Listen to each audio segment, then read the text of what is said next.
बिस्मिल्लाहिर्रहमानिर्रहीम। अस्सलामुअलैकुम। 1993 में मैंने पहली दफ़ा अपनी शॉप बनाई थी टेलरिंग की और आज 2025 चल रहा है। इस अरसे में सैकड़ों कारीगर मेरे पास काम करने के लिए आए। कोई भी कारीगर जब किसी दुकान पर जाता है तो सबसे पहले उसका टेस्ट लिया जाता है।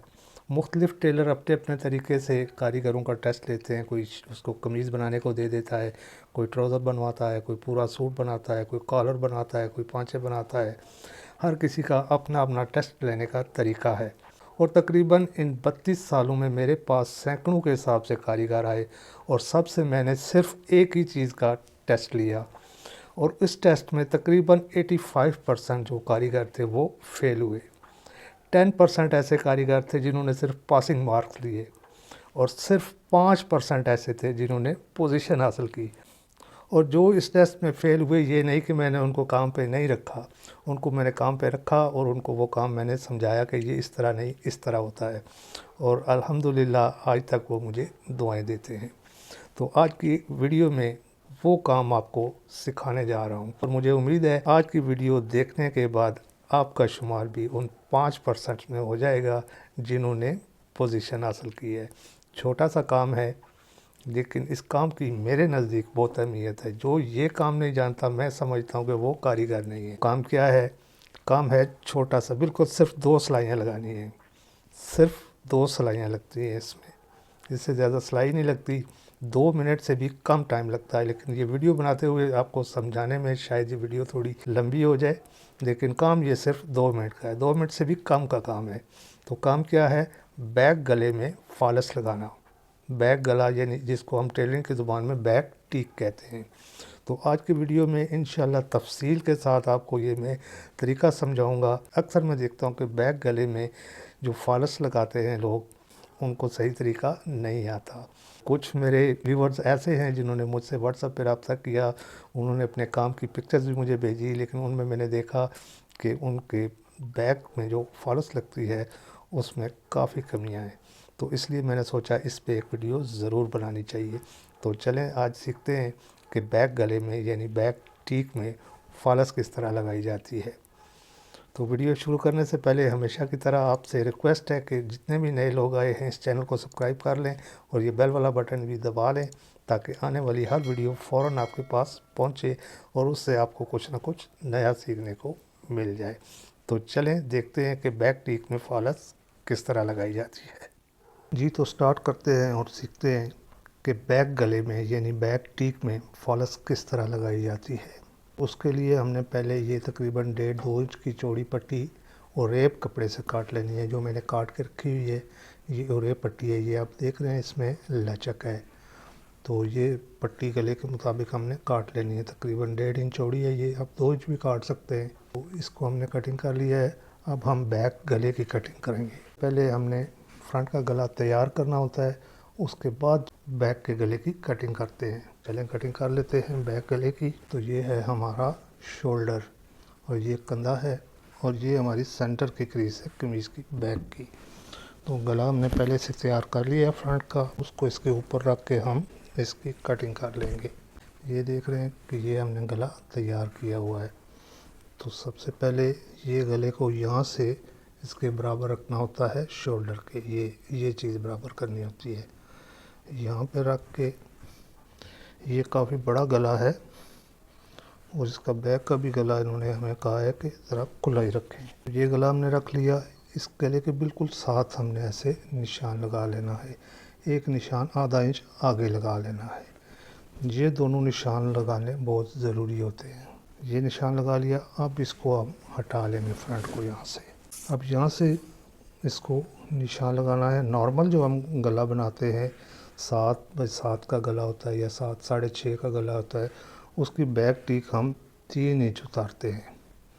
तो इन्होंने हमें कहा है कि बैक थोड़ी डीप चाहिए इनको, तो इसको हम 4 इंच डीप काट लेंगे यहाँ से। तो 4 इंच पे हमने निशान लगा लिया। इसको हम इस निशान से मिलाएंगे, ऐसे गुलाई देते हुए इस निशान के साथ हम इसको मिलाएंगे।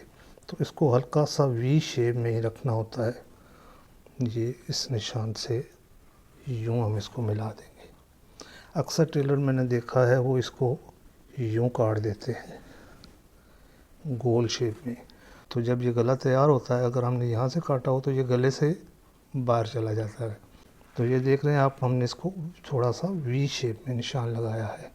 जितना हमने इसको काटा होता है उतना ये तैयार होता है। यानी 4 इंच काटा है तो 4 इंच ही तैयार हो जाएगा। अक्सर लोगों के जहन में होता है कि अगर इसको हम 4 इंच काटेंगे तो ये 3.5 इंच तैयार होगा, जबकि ऐसा नहीं है। जितना हम इसको काटेंगे, 4 इंच हमने इसकी कटिंग की है तो ये 4 इंच ही तैयार होगा। वो कैसे होगा कि आप देख लें, यहाँ से आधा इंच ऊपर सिलाई में चला जाएगा तो ये बाकी रह गया 3.5 इंच। तो इसी तरह से यहाँ से भी आधा इंच सिलाई में चला जाएगा तो ये फिर 4 इंच हो जाएगा। इसलिए जितना इसको काटेंगे उतना ही ये तैयार होगा। तो चलें अब इसकी कटिंग कर लेते हैं। बहुत आराम से मैं आपको इसको समझाऊंगा। हो सकता है वीडियो थोड़ी लंबी हो जाए, लेकिन आपको मैं इसकी एक चीज़ इंशाल्लाह प्रॉपर समझाऊंगा। तो ये हमने इसकी कटिंग कर ली है। चलें अब मशीन पे चलते हैं और बाकी काम इसका मशीन पे करते हैं। ये आ चुके हैं हम मशीन पे। अब ये जो पट्टी हमने काटी थी इसको मशीन के नीचे रख लेना है। ये आप देख रहे हैं, यहाँ से तकरीबन आधा इंच हटा के हमने इसको रख लिया है। ये पट्टी नीचे रखनी होती है। अक्सर टेलर इस पट्टी को ऊपर रखते हैं, यानी ये गला है तो इसके ऊपर इस पट्टी को रखते हैं, जबकि ये नीचे रख के सही लगती है। तो इसको नीचे रख लिया। अब इसको रखेंगे हम इसके ऊपर। ये कमीज़ है हमारी, इसको हम उल्टा रखेंगे। ये उल्टी साइड हमने ऊपर वाली साइड पे रखी है, ये सीधी साइड हमने नीचे रखी है। तो यूँ रखेंगे। और ये देख रहे हैं आप कि यहाँ से इसको एक सूत्र पीछे रखना होता है, बिल्कुल इसके बराबर ऐसे नहीं रखना हमने। इसको एक सूत्र ऐसे पीछे रखना है यहाँ पे, और यहाँ पे इसको सिलाई लगाएंगे हम।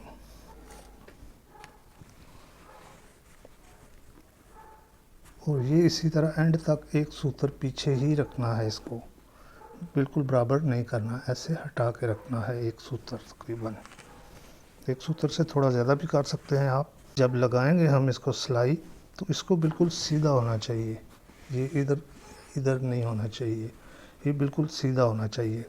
और ये देख रहे हैं, ये हमारा गला ऐसे गोलाई में है, इसको भी हम ऐसे सीधा रखेंगे इसके ऊपर ऐसे।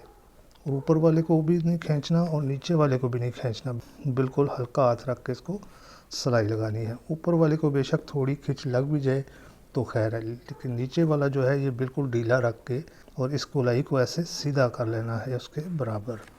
बस यहाँ पे रख के सिलाई लगाते जाएंगे। पैर की सिलाई लगाएंगे और बिल्कुल सीधी सिलाई लगानी है।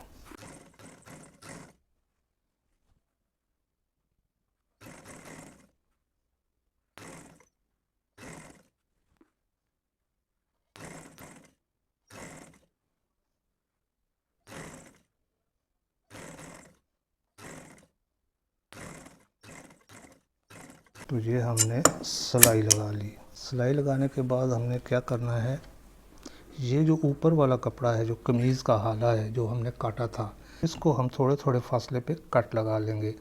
लेकिन ये जो नीचे वाला फॉल्स वाला कपड़ा है इसको कट नहीं लगने, सिर्फ ऊपर वाले कपड़े सिंगल को लगने हैं कट। अक्सर टेलर इन दोनों को एक साथ कट लगा देते हैं और वो उसकी गोलाई वो सही नहीं आती। तो इसको हम थोड़े थोड़े फासले पे यूँ कट लगा लेंगे, सिर्फ ऊपर वाले कपड़े को, कमीज़ वाले कपड़े को। नीचे जो फॉल्स लगाई है उसको हमने बिल्कुल कट नहीं लगाना।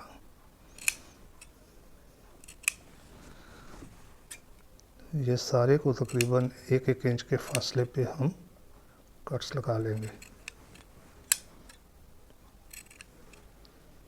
ये इस तरह से ये हमने सारे कट लगा लिए। अब क्या करना है, अब इसको ऐसे रख के सीधी साइड से इसको ऐसे नाखून की मदद से, ये जहाँ सिलाई लगी है ना, यहाँ पे ऐसे नाखून से इसको ऐसे बिठा लेना है। इस्त्री से नहीं बिठाना, याद रहे, इसको ऐसे नाखून से ही इस तरह बिठा लेना है। इस्त्री से अगर बिठाएंगे तो ये फैल जाएगा कपड़ा, क्योंकि ये ओरेब कपड़ा है। इसको यूँ नाखून की मदद से इसको ऐसे बिठा लेना। अब हमने क्या करना है, ये जो फॉल्स का कपड़ा है इसको हमने ऐसे तरीके से मोड़ना है नीचे की तरफ कि वो जो एक सूत्र कपड़ा बड़ा था वो सिर्फ फोल्ड हो। ये देख रहे हैं आप कि जब हम इसको फोल्ड करें तो सिर्फ ये कपड़ा यहाँ से फोल्ड हो, ये कमीज़ वाला कपड़ा नीचे फोल्ड ना हो। इस तरह से ये इस तरह से हम इसको फोल्ड करके रख लेंगे। और अब यहाँ पे हमने किनारे की सिलाई लगानी है। अब इसको ऐसे सीधा रखते जाएंगे, यूँ बिल्कुल इसके साथ बराबर। अब हम इसको ऐसे सीधा करते जाएंगे और इसको भी ऐसे गुलाई में या इधर नहीं मोड़ना, बिल्कुल सीधा रखना है पैर की सीध में। और यहाँ पे इसको ऐसे आराम से खींचना नहीं, बिल्कुल सीधा रख के इस पे किनारे की सिलाई लगाते जाएंगे। ये मैं सिलाई लगा के फिर आपको दिखाता हूँ।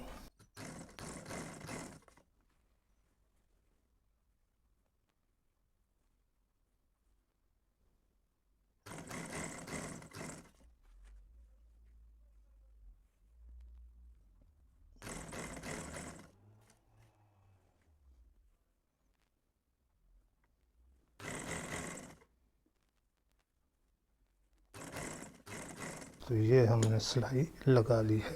यहाँ से इसको काट देंगे फालतू, इधर से भी ये फालतू हम काट देंगे। और अब देख रहे हैं कि ये नीचे वाली साइड पे ये जो फालतू कपड़ा है इसको भी हम काट देंगे। ये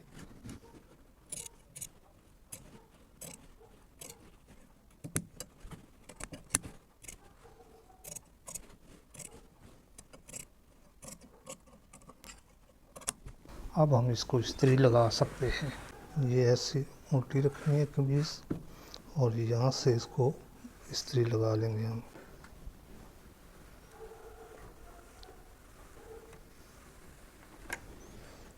यूँ इसको इस्त्री लगा लेंगे। आप इसको गोल गले में भी लगा सकते हैं फ्रंट पे, और वो गला बहुत ही अच्छा बैठेगा। ये हमने तैयार कर लिया है। आजकल आपने देखा होगा अक्सर बैक गले में भी बुकरम का गला पलटाते हैं टेलर। वो इसीलिए पलटाते हैं कि उनको ये फॉल्स सही लगानी आती नहीं, और टेलरों ने अपना काम आसान करने के लिए वो बैक में बुकरम डाल के वो गला बना लेते हैं। जबकि असल तरीक़ाकार यही है कि इसको कपड़े की फॉल्स लगाई जाए जिसमें बुकरम ना हो, तब ये गला सही बैठता है। ये आप फ्रंट पे भी बना सकते हैं। फ्रंट और बैक का गोल गला आप काट के उस पर एक ही फॉल्स घुमा दें और आप देखेंगे कि बुकरम वाले गले से बहुत ज़्यादा अच्छा ये गला बैठेगा।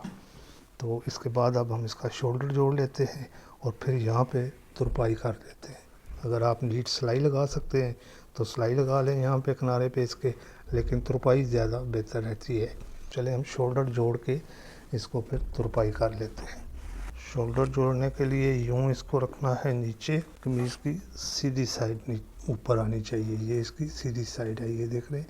ये जो हमने फॉल्स लगाई है ये नीचे चली गई, इसको ऐसे रखना है। ये हमारा शोल्डर है। इसके ऊपर हमने फ्रंट को उल्टा रखना है यूँ, और यहाँ पे हमने इसको पैर की सिलाई लगा देनी है। यहाँ से पक्का कर लेंगे सिलाई को, और जब ये सिलाई लगाएं तो इस फॉल्स को हम यूँ बाहर खोल देंगे। ये वैसे तो हमने इस्त्री से नीचे बिठाई है, लेकिन इसको हम यूँ ऐसे कर लेंगे, खोल लेंगे। और ये गला जो है हमारा फ्रंट का, ये इस फॉल्स के ऊपर नहीं चढ़ना चाहिए, इसके बिल्कुल साथ आना चाहिए। ये आप देख रहे हैं, ये सिलाई है। यहाँ से इस साइड पे हमारी फॉल्स है, उस साइड पे गला है। ये गला ज़्यादा दूर भी नहीं होना चाहिए ऐसे, और बिल्कुल इसके ऊपर भी नहीं चढ़ना चाहिए। ये बिल्कुल इसके साथ आना चाहिए, तभी ये नीट लगेगी। यहाँ से पक्का करके ये सिलाई हम लगा देंगे। इसी तरह से दूसरी साइड पे इसको ऐसे खोल के रख लेंगे, और ये गले की दूसरी साइड हम इसके बिल्कुल साथ ऐसे रख लेंगे, और इस पे भी हम पैर की सिलाई लगा देंगे। यहाँ पे पक्का नहीं करना होता, सिर्फ इस साइड पे पक्का करना होता है।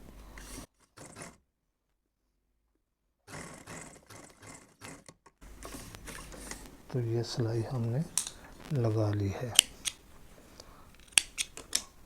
अब हमने ये जो फॉल्स हमने लगाई थी ये यूं करके इसको यूं और यूं अंदर फोल्ड कर देना है और ये हमारे गले के साथ यूं फिक्स हो जाएगी। तो चलें अब इसको तुरपाई कर लेते हैं और फिर मैं आपको इसकी फाइनल लुक दिखाता हूँ। तो ये देख रहे हैं आप कि हमने ये फॉल्स लगाई है। ये मैं आपको ज़रा क्लोज़अप में दिखाऊं। देख रहे हैं कितना नीट, अभी बगैर इस्त्री के ये बैठा हुआ है गला बैक का। ये आप देख रहे हैं।